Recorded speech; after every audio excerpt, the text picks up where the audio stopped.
ভবিষ্যতে আমাদের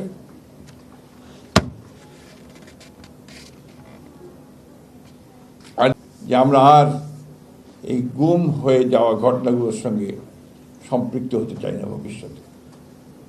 এটা তো একটা হিউম্যানিটির বিরুদ্ধে একটা ক্রাইম, মানবতার বিরুদ্ধে একটা অপরাধ। প্রকাশ্যে এদের বিচার হওয়া উচিত এবং এদের শাস্তি হওয়া উচিত। আল্লাহর অশেষ রহমতে সবচেয়ে ভয়াবহ যে লোকটা, এই রিয়া, সে ধরা পড়েছে, তার বিচার হচ্ছে। আরেকজন ধরা পড়েছেন দুবাইতে, বেনজির। তাদের যে বডি ল্যাঙ্গুয়েজ ছিল, তাদের যে অহংকার, দাম্ভিকতা ছিল, দেখুন আল্লাহ তারা ঠিক তাদেরকে আবার হাজির করছে আদালতের সামনে, জনগণের সামনে, কোর্টের সামনে। আমি বিশ্বাস করি একে একে প্রত্যেকটা ধরা পড়বে, প্রত্যেকের বিচার হবে, আল্লাহ তাআলা আমাদেরকে সেটা দেখাবেন, আমি এটা বিশ্বাস করি। আমরা এই সব গুম হওয়া, অত্যাচারিত, নির্যাতিত, এগুলো নিয়ে কোনো দলীয় রাজনীতি করতে চাই না। এ ব্যাপারে আমরা সবাই এক। আমরা বিচার চাই, আমরা তাদের পাশে দাঁড়াতে চাই, তাদের স্বীকৃতি চাই, তাদের আইনের যে শক্তি, সেই শক্তি তাদের হাতে তুলে দিতে চাই।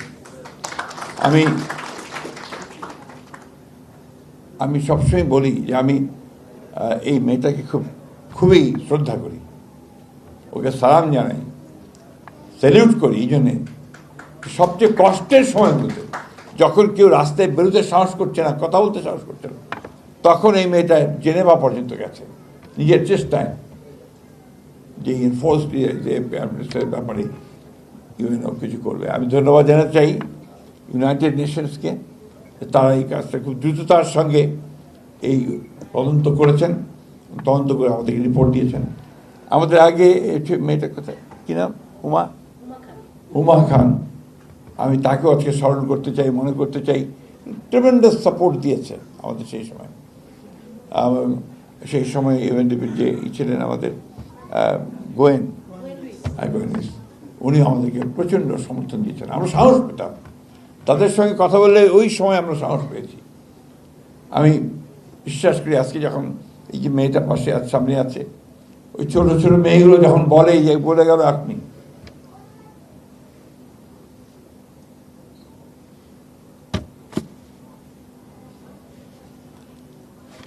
এই কষ্ট রাখা যায় না।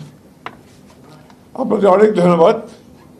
শুধু এটুকু বলতে চাই, আমরা আপনাদের সঙ্গে আছি এবং এই লড়াইয়ের সংগ্রামে আমরা শেষ পর্যন্ত আপনাদের সঙ্গে থাকব। আমি বিশ্বাস করি যে ভবিষ্যতে আমাদের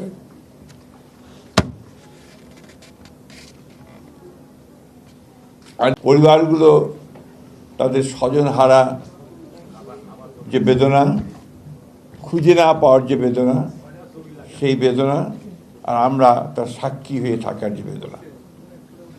কয়েকদিন আগে তুলি আমরা এগুলো কাজ করতে চাই, আমরা এগুলো বাস্তবায়িত করতে চাই। আমাদের শ্রদ্ধেয় নূর খান ভাই যে কথাগুলো বললেন, অত্যন্ত আতঙ্কের কথা। যদি আবার সেই ধরনের কোনো আচরণ দেখা যায়, আমাদেরকে সমবেতভাবে তার প্রতিরোধ করতে হবে। আর আমাদের চিফ প্রসিকিউটর আসার কথা শুনিয়েছেন, অত্যন্ত আন্তরিক মানুষ, কাজের মানুষ। আমি বিশ্বাস করি যে খুব দ্রুত বিচারগুলো এগিয়ে যাবে এবং এটার জন্য সহযোগিতা করার জন্য সরকারের তরফ থেকে যেন সম্পূর্ণ সহযোগিতা করা হয়, তার ব্যবস্থা আমরা করার চেষ্টা করব। আমরা ভাতা ব্যাপারে আমি নিজে সোচ্চার।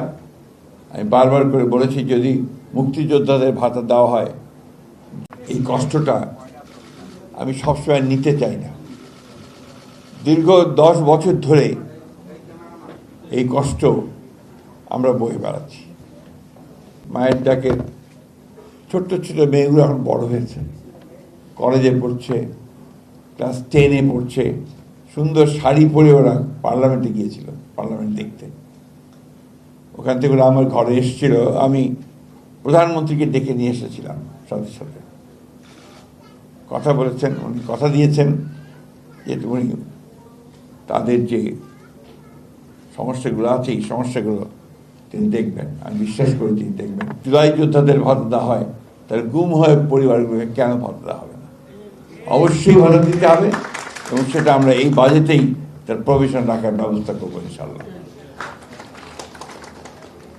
এটা কম্পেনসেট করা যাবে না তাদের ক্ষতিগুলো, পাশে তো দাঁড়াতে পারি আমরা, আমাদের রাষ্ট্র হিসেবে আমরা তাদের সহযোগী হিসেবে তাদের পাশে তো দাঁড়াতে পারি, তাদেরকে সাহস দিতে পারি। যখন এই বাচ্চাগুলো বড় হচ্ছে, ভালো স্কুলে পড়া, একটু ভালো থাকা এবং তাদের ভবিষ্যৎকে নির্মাণ করবার জন্য সুযোগ সৃষ্টি করে দেওয়া, এই বিষয়গুলো তো রাষ্ট্র করতে পারে। আমি বিশ্বাস করি যে এগুলো রাষ্ট্র করবে, এটা রাষ্ট্রের দায়িত্ব বলে আমি বিশ্বাস করি।